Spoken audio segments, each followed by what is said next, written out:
योग के माध्यम से हम एक तो अपने आप को एक दूसरे से जोड़ते हैं, आपसी भाईचारा सौहार्द को कायम करते हैं, और जहाँ पर शांति स्थापित हो जाए, जहाँ पर प्रेम भाईचारा हो जाए, वहाँ पर न तनाव होगा, न क्रोध होगा, न लड़ाई झगड़ा होगा। और सभी लोग जब ये समझ लें केवल कि हम आंखों से जो देखते हैं वो सब परमात्मा का विरासत है, चाहे वो धरती है, जमीन है, कुछ भी आप जो अर्जित करते हैं आपको लगता है कि ये मेरा है, लेकिन ये सब परमात्मा का है।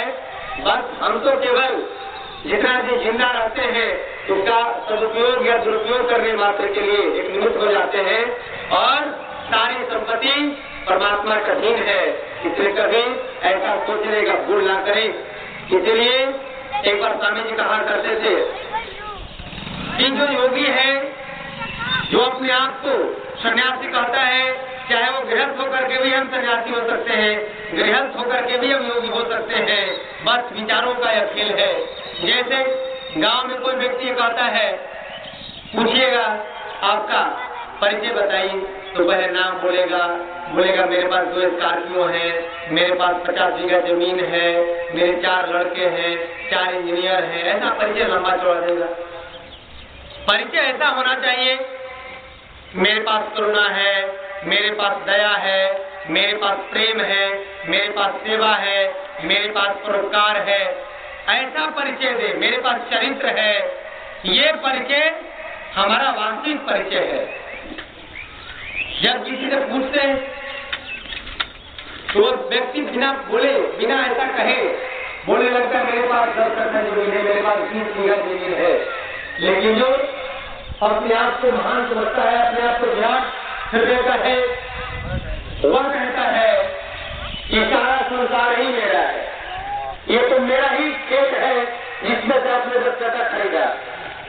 क्योंकि जब परमात्मा को पिता मान लेते हैं, उसको परम पिता कहते हैं, तो जिसे पिता मान लेते हैं तो पिता की संपत्ति में उसके पुत्रों का अधिकार होता है कि नहीं होता है? पूरा है। यानी जब परम पिता को अपना बाप मान लिया तो बाप के पूरी संपत्ति मेरी है। किसकी है? मेरी। मंदिर मेरा, तालाब मेरा, पूरा गांव जवार, पूरा दुनिया मेरी। तो आप 20 बीघा रखे तो कौन बड़ी बात है? मेरे ही बाप के संपत्ति में 20 बीघा खरीद रखा है, आपने तो मैं ही धनिक हो गया। इसलिए विचार जितना बड़ा रखेंगे उतना ही आनंद मिलेगा। पूरा बैंक का खजाना तो मेरा ही है, चाहे 100 करोड़ हो, चाहे 10 रुपया हो, खाएंगे वही दाल भात सब्जी, बाकी तो वही देखेंगे पासबुक में केवल। जिनकी बार अपडेट करेंगे तो पता चलेगा कि हर महीने 200-400 उसका इंटरेस्ट बढ़ रहा है। पैसा तो उसी में रहेगा, जितना आप उसका सदुपयोग करते हैं वही आपका हुआ। इसलिए आज से आप लोग भी यदि भगवान को अपना बाप मान लेंगे, पिता मान लेंगे, परम पिता मान लेंगे, तो बाप की संपत्ति आपकी अपनी संपत्ति है।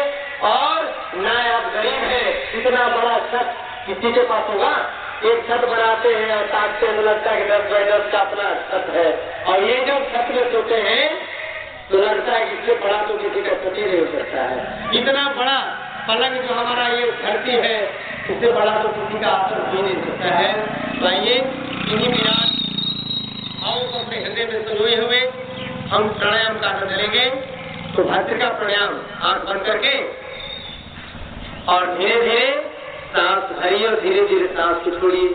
5 सेकंड तक सांस लेना, 5 सेकंड तक सांस को धीरे धीरे छोड़ना, और अपने आप को आज गौरवान्वित महसूस करिए कि आज हमें पहली बार समझ में आ रहा है कि पूरे गांव का जमीन, पूरे दुनिया की जमीन मेरी है, पूरे चांद सितारे सूरज सब मेरे हैं। अब इतना बड़ा धन किसी के पास हो सकता है? कभी नहीं। बस जो परमात्मा को अपना पिता मान लेगा वही व्यक्ति आनंद का, वही व्यक्ति परमानंद का आनंद ले सकता है।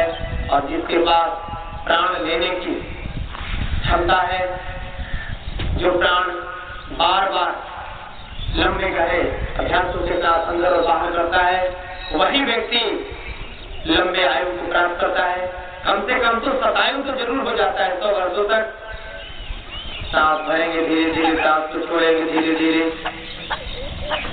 अब आज तीसरा दिन है। तीसरे दिन में हमारा खैनी छूट जाना चाहिए, हमारा शराब छूट जाना चाहिए, हमारे व्यभिचार छूट जाने चाहिए।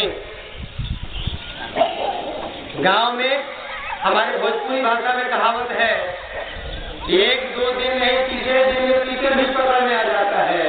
तो तीसरे दिन में आपका खैनी तो जरूर छूट जाए, यानी एक आचरण में तो परिवर्तन हो जाए, कम से कम दिखे आपके अंदर कि हम भगवान सूर्य को साक्षी मान करके, हम प्राण वायु को साक्षी मान करके हम अभ्यास को कर रहे हैं। तो मेरे अंदर रूपांतरण होना शुरू हो गया, मेरे अंदर बदलाव प्रारंभ हो गए। और भस्त्र का प्राणायाम करते जाइए और अपने हृदय को मजबूत करते जाइए।